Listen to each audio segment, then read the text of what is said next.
Welcome to exam सहपाठी। आज के इस वीडियो में हम लोग सामान्य विज्ञान का प्रैक्टिस सेट 7 कर रहे हैं। ठीक है, इसके पहले 6 प्रैक्टिस सेट आप लोगों को प्लेलिस्ट में अपलोड की जा चुकी है, आप लोग उसको देख सकते हैं।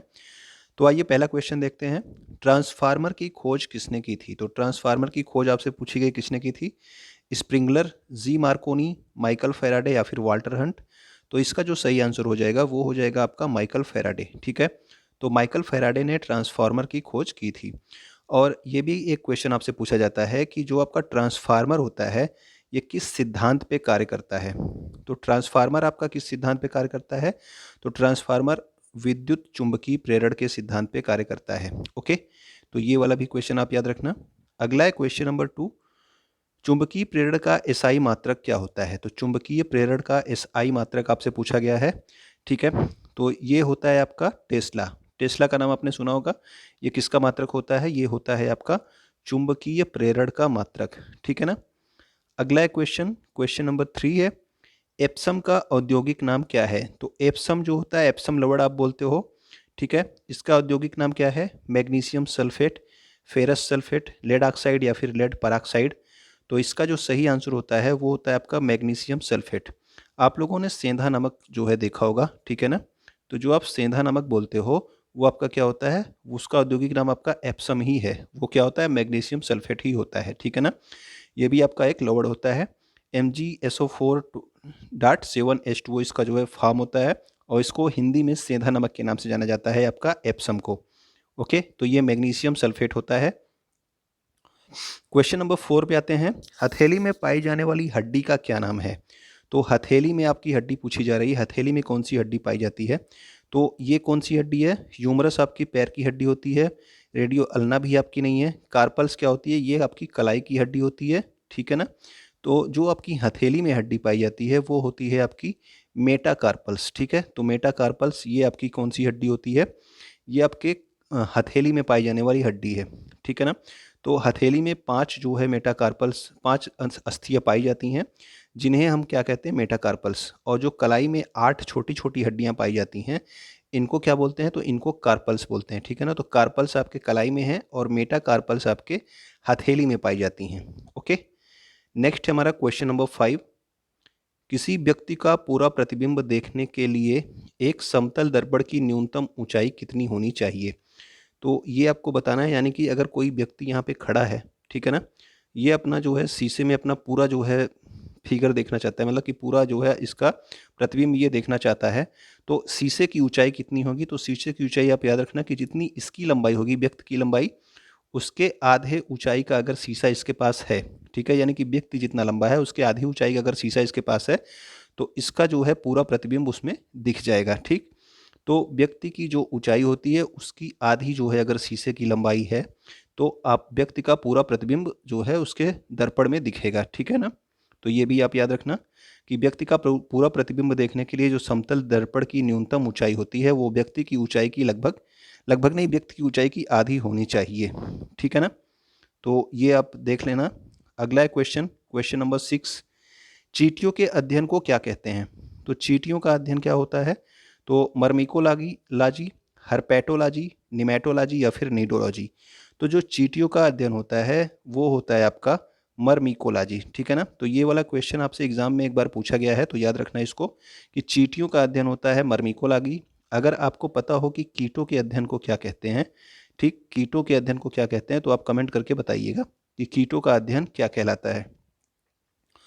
ओके, और जो नीडोलॉजी यहाँ पे दिया है ये किसका अध्ययन होता है? तो नीडोलॉजी होता है पक्षियों के घोंसलों का अध्ययन। तो नीडोलॉजी में पक्षियों के घोंसलों का अध्ययन और चींटियों का अध्ययन मर्मिकोलॉजी। ओके, क्वेश्चन नंबर 7 है हमारा। प्याज के छिलके उतारने पर आंसू आने का क्या कारण है? यानी कि जब प्याज के छिलके आप उतारते हो तो आपको आंसू आते हैं, किसकी वजह से? सल्फोनिक एसिड या फिर सल्फेनिक एसिड, एमिनो एसिड या फिर कार्बोलिक एसिड। तो देखिए यहाँ पे थोड़ा सा अंतर है मात्रा का। ठीक है ना। सल्फेनिक एसिड ये आपका सल्फोनिक एसिड है। तो याद रखना जो प्याज के छिलके होते हैं इनको उतारने पे जो आंसू आता है किसकी वजह से आता है? वो आता है आपको सल्फेनिक एसिड। ठीक है ना। सल्फोनिक एसिड अलग होता है, सल्फेनिक एसिड अलग होता है। सल्फेनिक एसिड की वजह से आपको प्याज के छिलके उतारने पे आंसू आते हैं। ओके, अगला है हमारा क्वेश्चन नंबर 8। पोटेशियम ब्रोमाइड का प्रयोग किस में किया जाता है? तो पोटेशियम ब्रोमाइड का प्रयोग जो है कई बार एग्जाम में पूछा गया है, कहाँ पे किया जाता है, तो याद रखना ये पोटेशियम ब्रोमाइड का प्रयोग होता है कहाँ पे, तो इसका प्रयोग होता है फोटोग्राफी में, ठीक है ना। तो फोटोग्राफी में हम लोग पोटेशियम ब्रोमाइड का प्रयोग करते हैं। ये कई बार आपसे एग्जाम में भी पूछा गया है क्वेश्चन, याद रखना। और इसका फार्मूला क्या है, तो KBr, ठीक। अगला क्वेश्चन देखते हैं हम लोग, क्वेश्चन नंबर 9। क्वेश्चन नंबर 9 है कि लाफिंग गैस क्या होता है। तो लाफिंग गैस क्या होता है, नाइट्रिक ऑक्साइड होता है, नाइट्रोजन पेंटाऑक्साइड होता है, नाइट्रोजन परऑक्साइड होता है, या फिर नाइट्रस ऑक्साइड होता है। तो इसमें आप लोग याद रखना कि जो लाफिंग गैस होती है ये होती है आपकी नाइट्रस ऑक्साइड, ठीक है ना। नाइट्रस ऑक्साइड होता है, नाइट्रिक ऑक्साइड नहीं होता है, ये आपका नाइट्रस ऑक्साइड होता है। और इसका फार्मूला क्या है, तो N2O, ठीक है ना। ये रंगहीन और मीठे गंध की गैस है, इसको सूंघने पर क्या होता है, हंसी आने लगती है। तो ये आपका लाफिंग गैस क्या होता है, नाइट्रस ऑक्साइड N2O, ओके। अगला है आपका, निम्न में से किसकी कमी से रिकेट्स का रोग होता है। तो रिकेट्स रोग आप लोगों ने पढ़ा होगा किसकी कमी से होता है। तो रिकेट्स जो रोग होता है ये विटामिन डी की कमी से होता है। रिकेट्स रोग बच्चों में होता है ये रोग, याद रखिएगा। अगर आपको पता हो कि विटामिन सी की कमी से कौन सा रोग होता है तो आप कमेंट करके बताना, ठीक है ना। और आपका विटामिन ए की कमी से कौन सा रोग होता है तो आप कमेंट करके बताना। नाभिक रोग जो है आपका विटामिन सी की कमी से होता है, ठीक है ना। रक्त का थक्का नहीं बन पाता विटामिन के की कमी से, ओके। तो विटामिन ए की कमी से कौन सा रोग होता है ये आप लोग कमेंट करके बताना, ये भी बहुत बार पूछा जाता है। अगला है हमारा क्वेश्चन नंबर 11, निकट दृष्टि दोष संबंधित है। तो निकट दृष्टि दोष किससे संबंधित है, निकट की वस्तुओं का नहीं दिखना, यानी कि जब आपको निकट दृष्टि दोष होगा तो आप अपने नज़दीक की वस्तुओं को नहीं देख पाएंगे, या फिर दूर की वस्तुओं को नहीं देख पाएंगे, दूर की वस्तुओं का ना देखना, या फिर निकट और दूर दोनों की वस्तुएं आपको नहीं दिखती हैं। तो क्या होता है निकट दृष्टि दोष में, जब आपको निकट दृष्टि दोष होता है तो आपको क्या होता है कि निकट की वस्तुएं तो साफ साफ दिखती हैं, यानी कि जो आपकी निकट वस्तुएं हैं वो आप साफ साफ देख लेते हो, लेकिन निकट दृष्टि दोष में जो दूर की वस्तुएं होती हैं वो साफ साफ नहीं दिखती हैं, ठीक है ना। इसमें थोड़ा सा अंतर है, निकट दृष्टि दोष अगर है तो आपको निकट की चीज़ें साफ साफ दिखेंगी, लेकिन निकट दृष्टि दोष में दूर की वस्तुएं आप साफ साफ नहीं देख पाएंगे, ठीक है ना। तो जब निकट दृष्टि दोष होता है तो आप क्या कर पाते हो, इसका ऑप्शन क्या सही होगा, बी। इसमें क्या होता है कि दूर की वस्तुएं साफ साफ नहीं दिखती हैं, और इसको जो है दूर करने के लिए कौन सा दर्पण वो लेंस का प्रयोग किया जाता है, ये भी ये प्रश्न पूछा जाता है। तो निकट दृष्टि दोष के लिए जो है प्रयोग किया जाता है अवतल लेंस, ठीक है ना। अवतल लेंस का प्रयोग किया जाता है निकट दृष्टि दोष के लिए, और इसमें जो है दूर की वस्तुएं साफ साफ नहीं दिखती हैं। अगला है हमारा, अल्फ्रेड नोबल ने किसका आविष्कार किया था। बहुत बार पूछा गया है क्वेश्चन, आपको याद होना चाहिए। अल्फ्रेड नोबल ने आविष्कार किया था किसका, डायनामाइट का, ठीक है ना। तो अल्फ्रेड नोबल ने डायनामाइट का आविष्कार किया था। और डायनामाइट के निर्माण में किसका प्रयोग किया जाता है ये भी प्रश्न पूछा जाता है, तो याद रखना नाइट्रोग्लिसरीन का प्रयोग किया जाता है डायनामाइट के निर्माण में, ओके। क्वेश्चन नंबर 13 पे आते हैं, इंसुलिन एक प्रकार का क्या है। तो इंसुलिन क्या होता है, इंसुलिन होता है एक प्रकार का हार्मोन, ओके। तो इंसुलिन क्या है, एक प्रकार का हार्मोन है।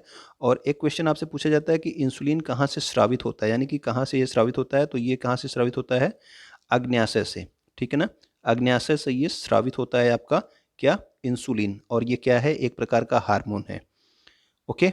यह आग्नेयाशय से स्रावित होता है। और इंसुलिन क्या करता है, ग्लूकोज के उपापचय को नियंत्रित करता है। ये भी आपसे डायरेक्ट क्वेश्चन पूछा जा सकता है कि आपके ग्लूकोज के उपापचय को कौन नियंत्रित करता है, तो वो करता है आपका इंसुलिन, ठीक है। और ये किस प्रकार का हार्मोन है, तो ये एक पेप्टाइड हार्मोन है रासायनिक दृष्टि से। क्वेश्चन नंबर 14 पे आते हैं, किसी संगीत यंत्र की ध्वनि तीव्रता मापी जाती है। तो आपसे सीधा सीधा पूछा जा रहा है यहाँ पे कि ध्वनि की तीव्रता किससे मापी जाती है, ठीक है ना। तो संगीत की हो या फिर किसी की भी हो, ध्वनि की तीव्रता जो है अगर मापी जा रही है तो वो हमेशा किस में मापी जाती है, ध्वनि की तीव्रता। इसका मात्रक हमेशा पूछा जाता है आपसे, ये होता है आपका डेसिबल, ठीक है ना। क्वेश्चन किसी भी प्रकार से पूछा जा रहा हो, लेकिन यहाँ पे मेनली पूछा जा रहा है कि ध्वनि की तीव्रता किससे मापी जाती है, तो वो मापी जाती है डेसिबल से, ओके। तो ध्वनि की तीव्रता मापने की इकाई क्या होती है, तो वो होती है आपकी डेसिबल। मानव शरीर का रक्त बैंक क्या कहलाता है, यानी कि किसको जो है मानव शरीर का रक्त बैंक यानी कि ब्लड बैंक कहते हैं, ठीक है ना। तो ब्लड बैंक किसको कहते हैं, तो ब्लड बैंक बोला जाता है आपके प्लीहा को, ठीक है ना। प्लीहा में ही आरबीसी का विनाश होता है, यानी कि आरबीसी आकर के कहाँ पे नष्ट हो जाती है, तो वो प्लीहा में ही आके आरबीसी नष्ट हो जाती है ना। तो आपका रेड ब्लड कार्पल्स होता है आरबीसी, ये आपका प्लीहा में ही आके नष्ट हो जाती है। और प्लीहा को क्या कहते हैं, आपका ब्लड बैंक कहा जाता है। और प्लीहा कहाँ पे होता है? तो यह मानव पेट में स्थित होता है, ये भी आप याद रखना। क्वेश्चन नंबर 16 आते हैं, बर्फ की गुप्त ऊष्मा कितनी होती है? तो बर्फ की गुप्त ऊष्मा देखिए यहाँ पे दो ऑप्शन है आपका, 80 किलो कैलोरी प्रति ग्राम बटे और दूसरा है आपका 80 कैलोरी प्रति ग्राम। तो बर्फ की जो गुप्त ऊष्मा होती है, इन्हीं दोनों में से एक ऑप्शन है आपका।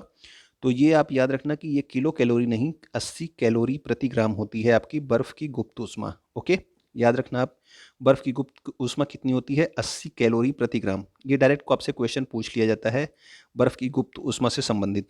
ओके, खाने का सोडा क्या होता है? तो खाने का सोडा आपको पता होना चाहिए क्या होता है। तो खाने का जो सोडा होता है वो होता है आपका सोडियम बाइकार्बोनेट। सोडियम कार्बोनेट के बारे में आपको कई बार जो है मैंने इन्हीं वीडियो सीरीज में बताया है कि ये आपका क्या होता है, ये आपका धावन सोडा होता है, ठीक है ना।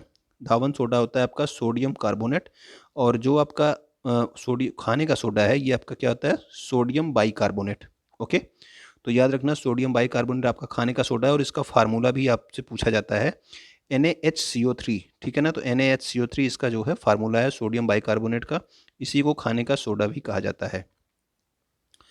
नेक्स्ट है क्वेश्चन, पीडियाट्रिक्स निम्न में से किसके अध्ययन से संबंधित है? तो पीडियाट्रिक्स में जो है किसका अध्ययन किया जाता है? तो पीडियाट्रिक्स जो है ये बच्चों से संबंधित चीज़ है, ठीक है ना। इसमें जो है हम शिशु रोग का अध्ययन करते हैं। तो पीडियाट्रिक्स किससे संबंधित है? बच्चों से संबंधित है। ये आपका शिशु रोग का अध्ययन जो होता है ये आपका पीडियाट्रिक्स कहलाता है। ओके, अगला हमारा क्वेश्चन नंबर 19, ऑक्सीजन का क्रांतिक ताप कितना होता है? ये सब कभी कभी डायरेक्ट क्वेश्चन आपसे पूछ लिए जाते हैं, ठीक है ना। ये जो है पूछा हुआ क्वेश्चन है, इसीलिए मैं इसको यहाँ पे शामिल किया हूँ। ऑक्सीजन का क्रांतिक ताप कितना होता है? तो ऑक्सीजन का क्रांतिक ताप आप डायरेक्ट इसको याद रख लेंगे कि 118.8 डिग्री सेंटीग्रेड होता है ऑक्सीजन का क्रांतिक ताप, ठीक है ना। और क्रांतिक ताप क्या होता है? तो क्रांतिक ताप वह अवस्था है जिसके नीचे गैसों को दाब द्वारा द्रव में नहीं बदला जा सकता है, ठीक है ना। और ऑक्सीजन का क्रांतिक ताप कितना है? तो 118.8 डिग्री सेंटीग्रेड। अगला है हमारा क्वेश्चन नंबर 20, मकड़ी में श्वसन अंग कौन सा होता है? तो मकड़ी में जो श्वसन अंग होता है ये भी आप डायरेक्ट याद रखेंगे क्या, कि मकड़ी में जो श्वसन अंग होता है वो कहलाता है आपका बुक लंग्स, ठीक है। तो बुक लंग्स आपका श्वसन अंग होता है। अगर आपको वीडियो ये अच्छा लग रहा हो तो आप वीडियो को लाइक ज़रूर कर दिया कीजिए, और कुछ ना कुछ आप कमेंट भी कर दिया कीजिए, ठीक है ना। और वीडियो को अपने दोस्तों तक शेयर करेंगे तो बहुत अच्छा होगा। वीडियो देखने के लिए आपका बहुत बहुत धन्यवाद।